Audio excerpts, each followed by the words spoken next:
Magandang gabi po sa inyong lahat. Welcome po sa ating ika-6 na misa ng ating simbang gabi.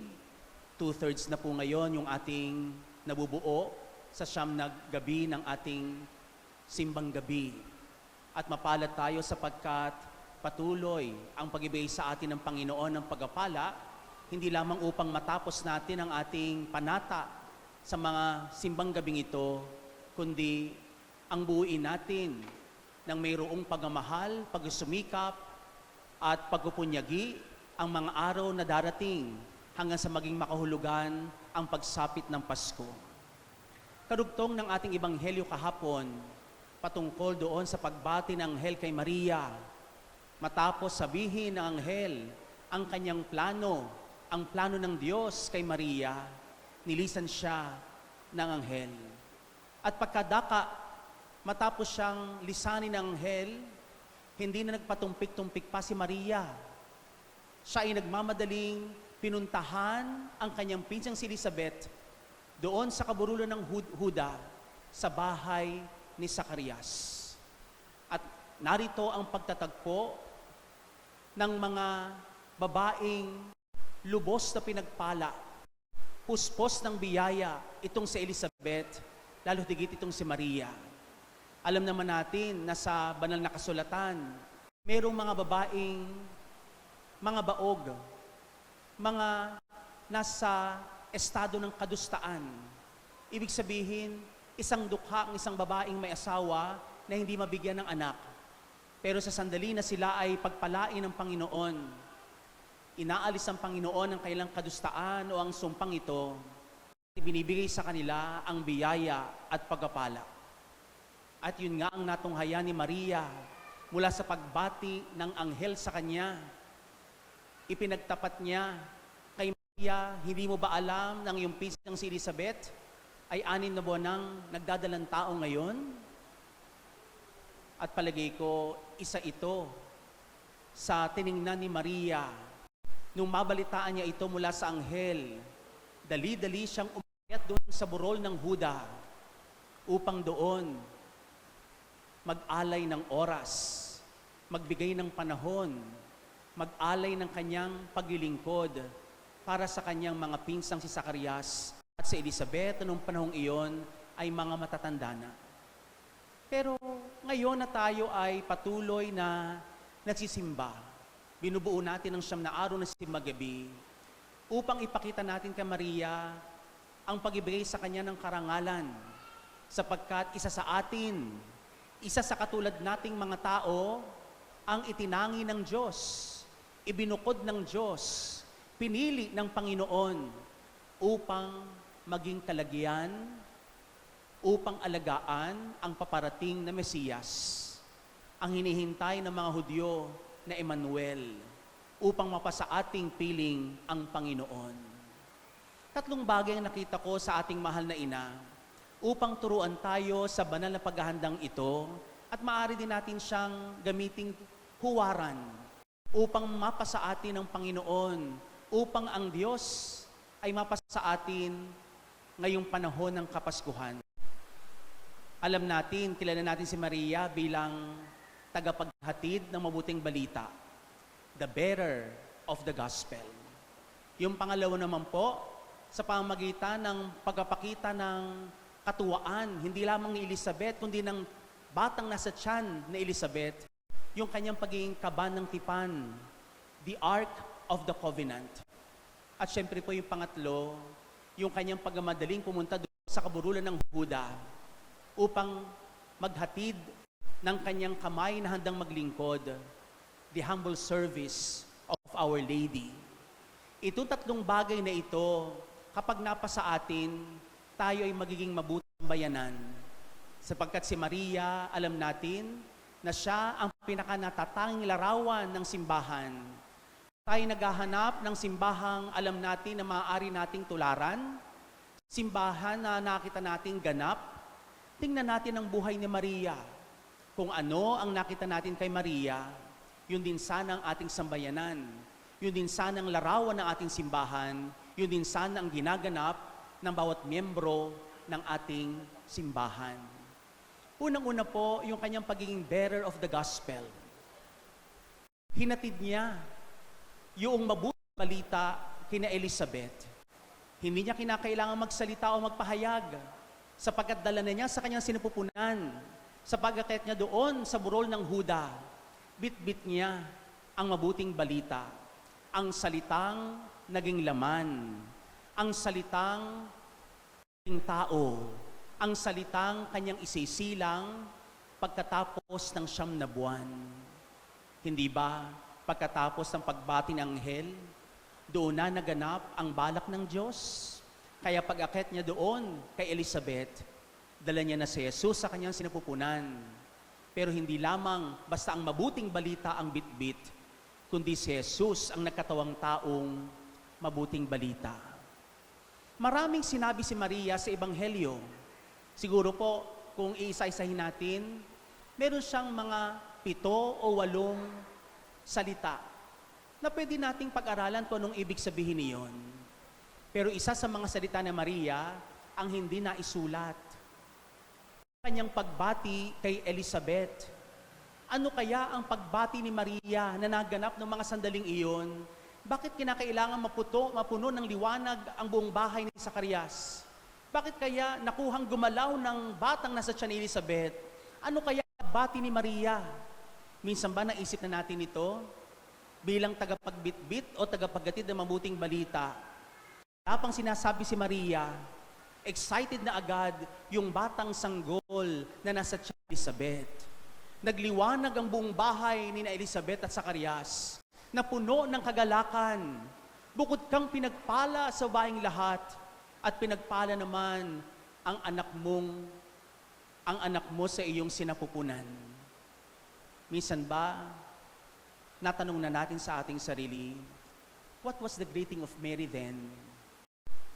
Ano kaya ang mga salita na namutawi sa bibig na Maria upang hatid ng galak ng katuwaan sa bahay na yon? Ngayong panahon ng malapit ang Pasko, ang daming mga pagbating dumarating sa atin. Pero kung minsan kapag tayo ay nagsabi ng Merry Christmas, parang sa isip natin, namamasko lang to. Di ba? O kaya sabihin natin, hoy, Pasko na, kamusta ka na? Ano kayo iniisip natin sa ating kapwa na bumabati? O halimbawa sa panahong ito ng Adbyento o malapit na magpasko, tayo ba'y bumabati na sa dapat nating batiin? Tayo ba'y pumapansin sa mga taong hindi natin napapansin noon? O ang ating bang larawan ng ating mukha ay may hatid na kagalakan para sa iba? Ba'y nagiging daan ng kaliwanagan para sa iba nating mga kasamahan? O kapag nakita tayo, nagdidilim nilang paningin? What was the greeting of Mary when she went up to the hill of Judah to visit her cousin Elizabeth? Tayo ba meron tayong kakayahan na bumati, magbigay ng mga inspirational greetings o inspiring words sa mga taong didiliman ng isip, naguguluhan, pinanghihinaan ng loob, nawawalan ng gana sa kanilang panampalataya, o hindi makita ang diwa ng Pasko ngayong panahong ito ng Kapaskuhan? Hindi ba tayo bilang mga binyagan ay tagapaghatid din ng mabuting balita? Sa paanong paraan natin na iahatid ang balitang ito sa lahat, mabuting balita ng Panginoon? Paano natin ibinabahagi ang salitang narinig natin sa Ebanghelyo mula pa nung unang araw ng ating simbang gabi? Meron na bang pagkakataon nitong mga nakarang araw na ihatid natin ang liwanag ng salita ng Diyos sa iba? Kung ganito ang larawan ni Maria, bearer of the gospel, bearer of the word of God, word made flesh, tayo rin bilang miyembro ng simbahan ay marapat lamang na maging katulad ni Maria, tagapaghatid, tagapagbitbit, tagapagdala ng mabuting balita sa mundo. Pangalawa naman po ay yung katotohanan ng titulo ni Maria bilang Ark of the Covenant. Si Maria ay kaban ng tipan. Pag sinabi nating kaban-kaban, ay si Mayor, nag-donate ng kaban na bigas. Pagka tayo, pinag-usapan natin ng kaban, parang punong-puno. Pag sinabi natin kaban, hindi lang basta 50 kilos. Kaban talagang bubusog sa community. Talagang magbibigay ng kaluwagan sa pamilya kapag siya mayroong isang kabang bigas. Pero kapag ka si Maria ay tinaguri ang kaban ng tipan, siya ang arko ng pagtitipan. Ano ba yung arko? Hindi ba sa lumang tipan ng arko ay ang sisidlan ng mga tableta ng 10 utos na doon nakalagay at pininiwalaan nilang nandoon ang presensya ng Diyos. Ito ilalagay sa kaloob-looban ng templo. Ito ang binibitbit ng mga Israelita kung sila'y maglalakbay sa disyerto. Ito'y dinadala ng mayroong reverence, may paggalang, sapagkat para sa kanila ito ang tabernakulo na ating binibigyan ng pansin ngayon. And Mary is called the Ark of the Covenant. Pero dumating itong kaban ng tipan. Dumating siya sa isang tahanan. At nadaman ito ni Elizabeth y Zacarias, pati na ng batang sang sa kanyang tiyan.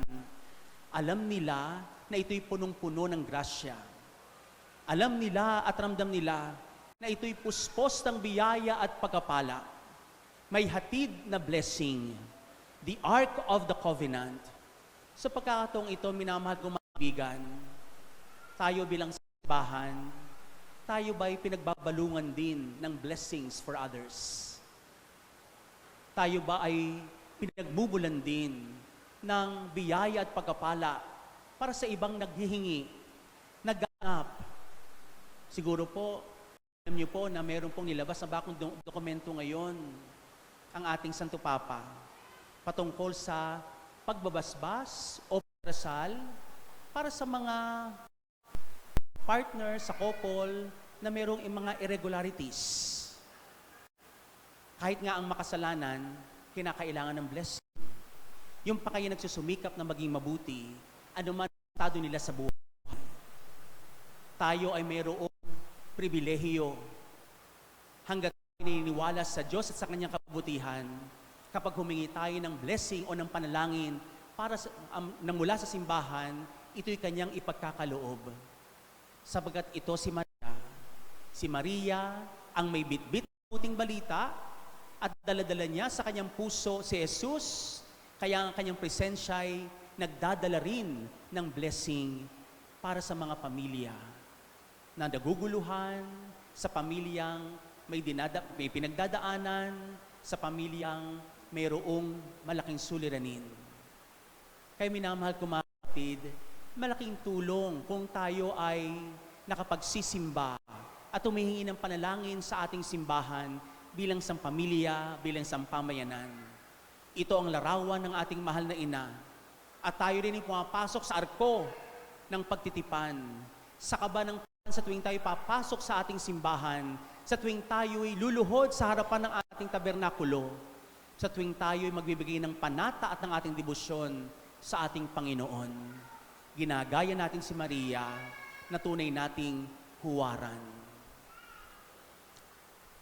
Kapon po, nung malaman ng mga ilang seminarista na ako'y magmimisa dito sa inyo sa parokya ng Mirror of Justice, nagsabi sila sa akin na sila isama sa misang ito. At sabi ko sa kanila, maraming mga sakristan doon, bakit pa kayo makikisali? Akala ko kaya sila sasama ay magsiserve talaga sila ngayon. Tama naman, magsiserve po sila. Sila yung mga naka-long sleeve ngayon. Pero hindi pala para sa akin. Sila ay narito para sa mga kanilang mga altar servers. Para mahikayat yung mga ilan sa inyo, no? Baka sakaling merong tamaan ng bokasyon sa pagkapari, no? Hindi man sila inspiring, pero baka ganyak sila ng ilan, o ng isa o dalawa, maswerte na pag may isa. Sapagkat naniniwala ako ng inyong simbahan ay puspos ng biyaya at magandang pinanggagalingan ng bokasyon. May mga mabubuting kabataan na tinatamaan ng binhi ng pagkapari, kaya napapa-oo sa paanyayang ito. sapagkat para bang ang simbahang ito, dumarating si Maria, arko ng pagtitipan, kaba ng pagtitipan, laging punong-puno ng pagkapala, at ito ang isang mabuting katangian ng isang komunidad, ng isang pamayanan. Tatlo po, minamahal ko mga kaibigan, nakita ko po si Maria. She is extending her arms wide. Kung si Maria sa kanyang mga imahe, sa kanyang mga larawan, kung hindi siya nananalangin, nakalahad ng mga kamay. Naroon ang kanyang kahandaan lagi na magsilbi, na mag-offer ng kanyang buhay at kanyang panahon upang mapaglingkuran ang kanyang kapwa-tao. Pagkatapos siyang maparinggan ang bati ng anghel, hindi na siya nagpatagal, hindi na siya nag-isipan ng kung ano-ano. Tinungo niya agad, nagmamadali ang kanyang pilyang si Elizabeth. Hindi lang siguro para alamin niya kung totoong sinasabi ng anghel, kundi palagay ko na andoon ang kanyang pagmamalasakit. Teka, may edad na itong pinsang kong ito. Baka nangailangan ng tulong. Kailangan maglaba. Kailangan kong urungin yung kailang ginamit. Ipaglilinis ko sila ng bahay. Sa susunod na 3 buwan, hanggang sa maipanganak ang batang sanggol na si Juan, na natili si Maria. At sa bandang huli ng Ebanghelyo, sinabi doon, and she returned home. She returned home silently, without expecting anything in return. And that what is meant to be of humble service to the community. Ganyan ang ating simbahan, ganyan sana ang ating sambayanan, sapagkat ganyan si Maria. Inilalahad ang kanyang buong kamay, ang kanyang sarili, upang lingkuran sa pangalan ng Panginoon, kahit na siya tinawag na ina ng Diyos. Minamahal ko mga kapatid, ang katangiang ito ni Maria ay mabisang tanda ng isang pagiging simbahang naglalakbay. Di po ba narinig na ninyo? We must be a synodal community, a synodal church. Ibig sabihin, bearer of the gospel. Ibig sabihin, ano ba yung pangalawa? Pagkatapos ng bearer of the gospel, Ark of the Covenant, at yung pangatlo, the humble service of Mary, the humble service of the church. Hindi ko po tuloy malimutan, noong minsan po ay bubisita si Pope Francis sa Mongolia. Sinabi po ng isang cardinal doon, the Pope has come to whisper the gospel.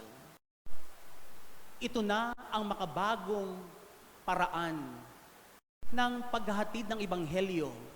Marahil hindi na yung nakatayo dito sa harapan, na para nagtatalumpati, na para bagang sumisigaw. Now, the new way of evangelization is to whisper the word of God. Ibulong mo. And whispering presupposes friendship, closeness, and even calmness. Subukan po natin ibulong ang mabuting balita. Sa dami ng ating mga pinagkakaabalahan, sumigaw tayo patungkol sa Ebanghelyo, baka hindi na marinig, sapagkat nakatutok sa kanilang mga headset or earphones ang mga kabataan. And what we need today is to come closer to the person and whisper the gospel. Hindi ba't ganun ang ginawa ni Maria? Inungo niya ang burol, inakyat niya ang bahay ni Zacarias at Elizabeth, binati niya ito. Ano kaya yung bati? Pero ibinulong niya rin, God is great. God is good. Nasubukan na ba nating bulungan ng ating mga anak? Nasubukan na ba nating bulungan ng ating mga kaibigan patungkol sa mabuting balita? Pag tayo bumulong, ibig sabihin, malapit tayo sa Kanya. Ibig sabihin, nagmamalasakit tayo sa Kanya. Ibig sabihin, gusto nating papagtibayin ang ating pagsasama. Sapagkat binubulong mo ang mabuting balita, ganon ka-personal ang bagong paraan ng ebanghelisasyon. So minamahal ko mga kapatid, binubuno natin ang 9 na araw na ito ng simbang gabi.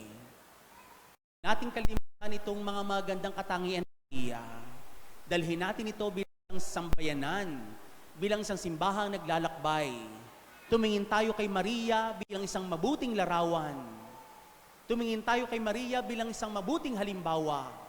Tingnan natin siyang bit-bit si Jesus na may kagalakan at katuwaan hanggang sa maisilang niya sa gitna natin si Jesus.